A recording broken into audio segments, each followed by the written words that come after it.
د هلمند ولایت مرکز لښکرګاه کې د 10.3 میلیونه افغانیو په ارزښت د برېښنا نوې شبکه پرانیستل شوه. په سلامونو مو هرکلی کوم دوستانو، خدای دې وکړي چې جوړ او روغ اوسئ.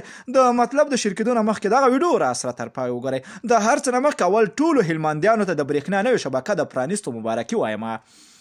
د هلمند ولایت مرکز لښکرګاه کې د 10.3 میلیونه افغانیو په ارزښت د برېښنا نوې شبکه پرانیستل شوه، چې په دې سره به سلګونه کورنۍ له برېښنا څخه برخمنې شي.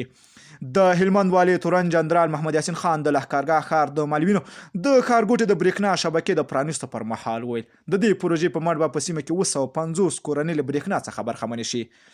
جنرال یاسین د برېښنا شرکت څخه مننه وکړه چې د دې پروژې د تطبیق لپاره امکانات او بودیجه په اختیار کې ورکړې وه.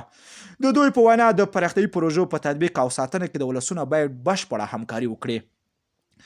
د هلمند ولایت مرکز لښکرګاه کې په داسې حال کې چې د برېښنا نوې شبکه پرانیسته شوه چې لا هم د دې ولایت ټول اوسېدونکي د برېښنا ته لاسرسی نه لري. بلخوا هلمند کې د اوبو 15 ذخیرې هم جوړیږي.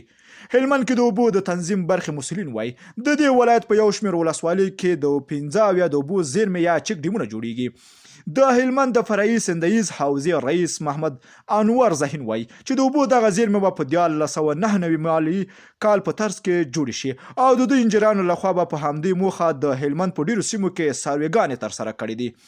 نوموړي زیاته کړه چې دغه چیک ډیمونه به په اړتیا له مخې په کجکي، خانشینین، سنګین، نوزاد، واشیر، ګرشک، نادعلي، ناوې، مارجې، ګرمسیر او دیشو ولسوالۍ کې جوړ سي. خدای دې وکړي چې تل همداسې افغانستان کې همدا رقم شبکې پرانیستل شي د برېښنا وي که د هر څه وي، تر څو د مظلوم ولس ته خدمت وشي.